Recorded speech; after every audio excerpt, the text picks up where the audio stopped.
students, today we are going to learn simple present tense. विद्यार्थी मित्रांनो, आज आपल्याला साधा वर्तमान काळ याविषयी बघायचं आहे. What is simple present tense? Simple present tense is used to indicate current actions. म्हणजेच काय? हा जो सिंपल प्रेझेंट टेन्स आहे, साधा वर्तमान काळ, हा साधारणतः सद्यस्थितीत नेमकं काय घडते, नित्य नियमाला दररोज काय घडते, तर याविषयी आपल्याला त्या वर्तमान काळामध्ये वापर करायचा असतो. या वाक्यामध्ये म्हणजे सिंपल प्रेझेंट टेन्सचे वाक्य बनवताना फक्त रेग्युलर जे सेंटेन्स असतात सद्यस्थितीत घडलेली, म्हणजे आता सद्यस्थितीत काय आहे, जसं की मी तुमच्याशी बोलते, बरोबर आहे, म्हणजे ही काय झाली, करंट ऍक्शन झालेली आहे. तर त्यामुळे काय होईल, हे जे वाक्य आहे हे वाक्य कोणत्या जाईल, सिंपल प्रेझेंट टेन्स मध्ये. तर आता आपल्याला अशाच प्रकारची काही सिंपल प्रेझेंट टेन्स मध्ये जी वाक्य येतात ती तुम्ही कशी ओळखणार, ही वाक्य खास करून सिंपल प्रेझेंट टेन्सचं आहे, याची काही मी तुम्हाला ट्रिक्स सांगते.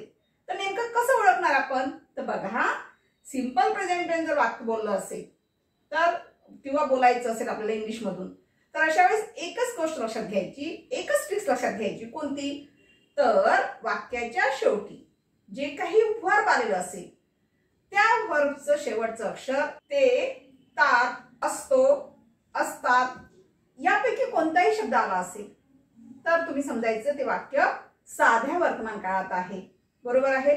तर यासाठी कोणता फॉर्म्युला वापरावा लागेल, म्हणजे आपल्याला वाक्य निदान बनवता येईल. बघा आता, तर या ठिकाणी टेन्स मधील पहिला जो प्रकार आहे प्रेझेंट टेन्स, तर यामधील सब टेन्स बघूया आपण. Simple present tense,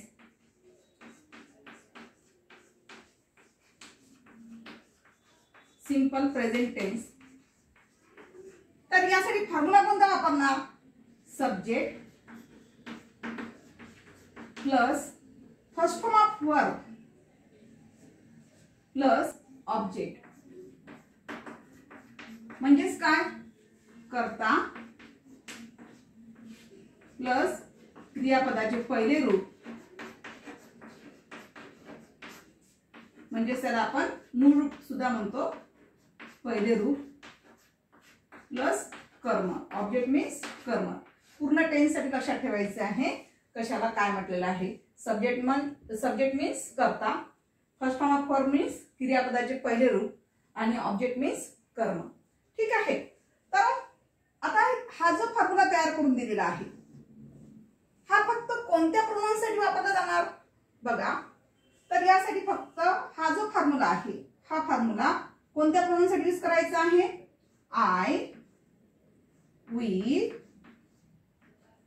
they, you, यासाठीच फक्त हा फॉर्म्युला यूज करायचा आहे.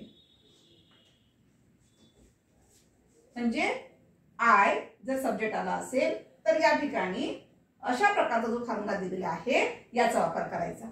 वी सब्जेक्ट आला असेल तर अबो फॉर्म्युलाचा वापर करायचा आहे.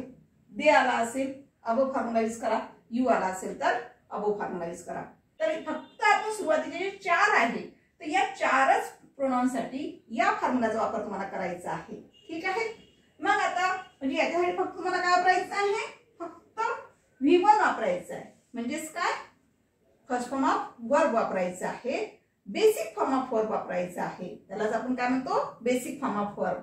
म्हणजेच याच्या समोर, या सब्जेक्ट समोर नेहमी तुम्ही काय घेणार, क्रियापदाचं पहिलं रूप घेणार, आणि जर वाक्यात ऑब्जेक्ट आला असेल तर ऑब्जेक्ट घेणार. ठीक आहे, अंडरस्टँड. ठीक आहे. आता जर वाक्यामध्ये जे राहिलेले जे काही प्रोनाउन्स आहे, ही, शी, इट, आता ही, शी,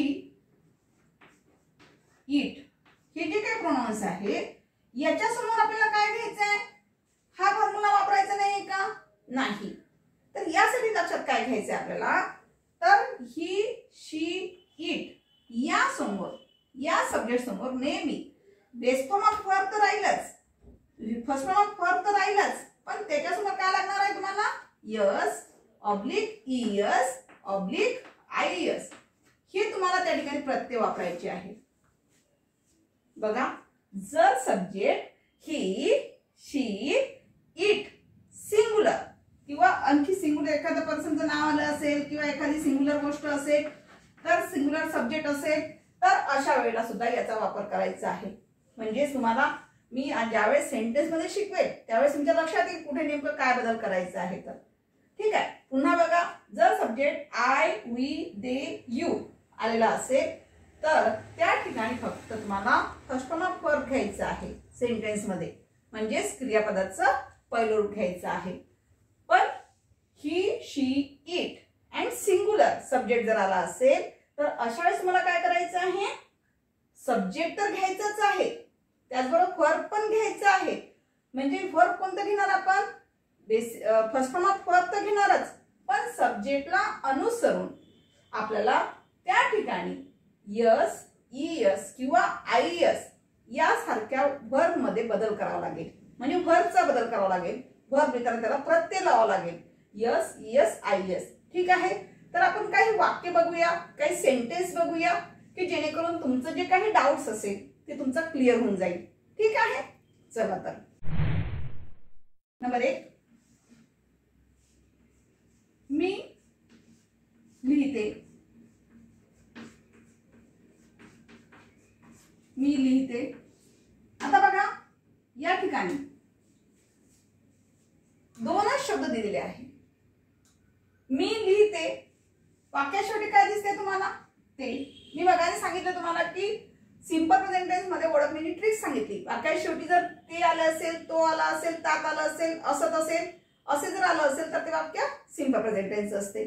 तर याला आपण कसं बनवणार, मी म्हणजे काय झालं, हा सब्जेक्ट झाला आणि लिहिते हे काय झालं तुमचं वर्ब झालेला आहे. तर यासाठी तुम्हाला वर्ब माहिती असणं कंपल्सरी आहे.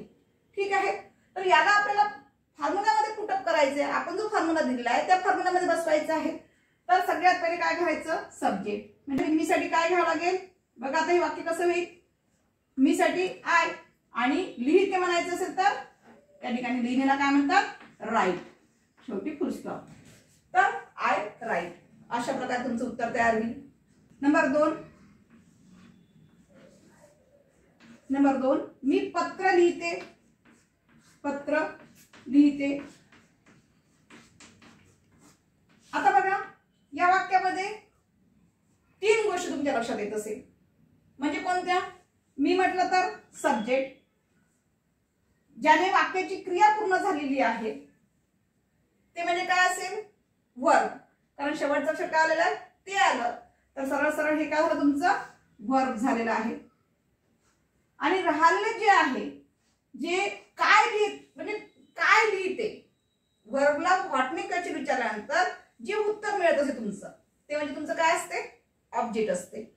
बघा मी लिहिते, पण काय लिहिते आहे, पत्र, म्हणजे पत्र हे काय झालं तुमचं ऑब्जेक्ट झालेलं आहे. मग आता वाक्य बनवताना कसं बनवणार, तर मी ला नंबर 1 द्यायचं, वर्बला नंबर 2 आणि जे काही ऑब्जेक्ट असेल त्याला नंबर 3 घ्यायचं. म्हणजे वाक्याची रचना करताना तुम्हाला सोपं जाईल. राईट, बघा आता हे कसं होईल, बघा मी साठी आय, लिहिते म्हणलं तर राईट, आय राईट. आणि काय लिहित आहे, पत्र. किती लिहित आहे, 2 पत्र, 3 पत्र असं काय मेन्शन केलेलं आहे का, नाही, फक्त पत्र. तर या ठिकाणी अ लेटर घ्या, आय राईट अ लेटर. आलं लक्षात. अशा प्रकारे तुम्हाला जर वाक्यामध्ये सब्जेक्ट पण आला असेल, वर्ब पण आलेलं असेल आणि ऑब्जेक्ट पण आलेलं असेल तर मी जो अबो फॉर्म्युला दिला होता त्याच्यानुसार तुम्हाला हे वाक्य तयार करता येईल. नेक्स्ट सेंटेन्स बघूया. नंबर 3,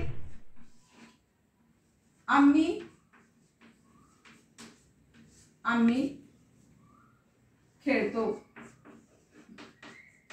आम्ही खेळतो. बघा या वाक्यात काय दिसत आहे, या वाक्यामध्ये आम्ही म्हटलं तर सब्जेक्ट आणि ज्याने वाक्याची क्रिया पूर्ण झालेली आहे ते म्हणजे तुमचं काय झालेलं आहे, वर्ब झालेलं आहे. बरोबर आहे.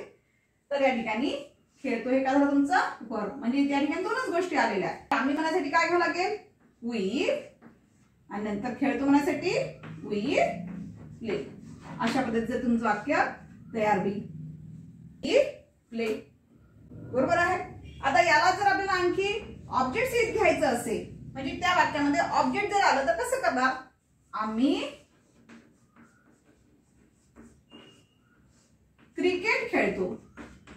मुलांचा जास्त करून कोणता खेळ आवडीचा असतो? क्रिकेट. म्हणून आम्ही क्रिकेट खेळतो. कुठलाही गेम घेऊ शकता. आम्ही फुटबॉल खेळतो, आम्ही क्रिकेट खेळतो, आम्ही चेस खेळतो. कुठलंही आलं असेल तर ही कशा पद्धतीने मांडणी करायची बघा. सरळ बघायचं. आम्ही म्हणायसाठी आम्ही हे काय झालंय तुमचं सब्जेक्ट. ज्याने वाक्याची क्रिया पूर्ण झालेली आहे ते काय झालं तुमचं शेवटी वर्ब आलेला आहे. आणि क्रिकेट हे काय झालं तुमच्या वाक्यातला ऑब्जेक्ट. म्हणजे नंबर 1 ला काय येईल सब्जेक्ट, नंबर 2 ला वर्ब आणि नंबर 3 ला ऑब्जेक्ट. या सिक्वेन्स नुसार आपल्याला वाक्य तयार करायचं आहे. बघा आता कसं होईल. We play cricket. इथे तुम्हाला अ क्रिकेट घेता येणार नाही. मॅडम बघा तुम्ही अ लेटर लिहिलं तिथं अ क्रिकेट काय घेणार नाही, कारण क्रिकेट हे काय खेळाचं नाव आहे. तर एक क्रिकेट खेळतो असं म्हणतो का आपण बोलताना? नाही. त्याच्यामुळे या ठिकाणी खेळाच्या नावापूर्वी आर्टिकलचा वापर केला जात नसतो. लक्षात ठेवायचं. तर वी प्ले क्रिकेट. अंडरस्टँड? ठीक आहे. चला नेक्स्ट सेंटेन्स बघूया. ते वाचतात. ते वाचतात. आता या ठिकाणी दोनच शब्द दिसतात. बरोबर आहे. ते, त्या, त्यांनी असं जर म्हणायचं असेल तर सब्जेक्ट कोणता घेणार आपण? या ठिकाणी सब्जेक्ट काय आलेला आहे? ते हा सब्जेक्ट आलेला म्हणजे हा कर्ता झालेला आहे. वाक्याची क्रिया कशाने संपलेली आहे? वाचतात म्हणजे वर्ब झालं. बरोबर आहे. ते वाचतात. आता या ठिकाणी तुम्हाला ते हे काय आहे? कर्ता आहे म्हणजे सब्जेक्ट आणि वाचतात हे काय झालं वर्ब. तर याचं उत्तर कसं तयार होईल? याचं इंग्लिश मध्ये वाक्य कसं तयार होईल? तर ते म्हणायसाठी काय घ्यावं लागेल? दे वाचतात. म्हणजे वाचतात म्हणजेच काय? वाचन करणे. वाचन करण्याला काय म्हणतात इंग्लिश मध्ये? Read. They read. Full stop. संपला वाक्य. त्यांनी काय वाचतात असं दिलं नाही का? नाही. जर तसं जर बघा म्हणजे ऑब्जेक्टचं वाक्य आलं तर कसं होईल बघा. Next sentence. ते पुस्तक वाचतात किंवा वर्तमानपत्र वाचतात. कुठलं पण घ्या. वर्तमानपत्र वाचतात. ते वर्तमानपत्र वाचतात. आता बघा आपण जो फॉर्म्युला दिला आहे त्याच्यानुसारच याच्यामध्ये होईल. म्हणजे ते हे काय झालेलं आहे त्याच्यानुसार बदल करायचा आहे. ते म्हणजे काय झालं सब्जेक्ट. ज्याने क्रिया कंप्लीट झाली आहे ते काय झालं ते वर्ब. वाचतात आणि काय वाचतात? वर्तमानपत्र वाचतात. म्हणजे हे काय झालं तुमचं ऑब्जेक्ट. हे तुमचं काय झालेलं आहे? ऑब्जेक्ट झालेलं आहे. म्हणजे नंबर 1 ला काय येईल? सब्जेक्ट. नंबर 2 ला वाचतात म्हणजे वर्ब येणार आणि नंबर 3 ला ऑब्जेक्ट येईल. चला याला आपल्याला सेंटेन्स मध्ये कसं होईल आता बघू इंग्लिश मध्ये. दे नंतर नंबर 2 ला काय घ्यायचं आहे? वाचतात. वाचतातला काय म्हणतात? रीड. They read. वर्तमानपत्र आहे तर वर्तमानपत्रासाठी काय वापरायचं? They read a newspaper. Newspaper. इथे तुम्हाला कुठलाही शब्द आला असेल ते पुस्तक वाचतात. इथे तुम्हाला अ बुक घेता येईल. They read a book. ते धडा वाचतात. They read a lesson. ते कविता वाचतात. तर फक्त तुम्हाला काय बदल होत असतो? ऑब्जेक्टचा बदल होत असतो विद्यार्थी मित्रांनो. तर जो कोणता ऑब्जेक्ट असेल ते काय करायचं? शेवटी घ्यायचं. कविता वाचतात म्हणायचं असेल तर दे रीड अ पोयम. ठीक आहे. तर आज आपण सिंपल प्रेझेंट टेन्स मधील आय, वी आणि दे हे जर प्रोनाउन आलं असेल तर कशा प्रकारचे वाक्य तयार करायचे हे बघितलेले आहे. ठीक आहे. थँक्यू.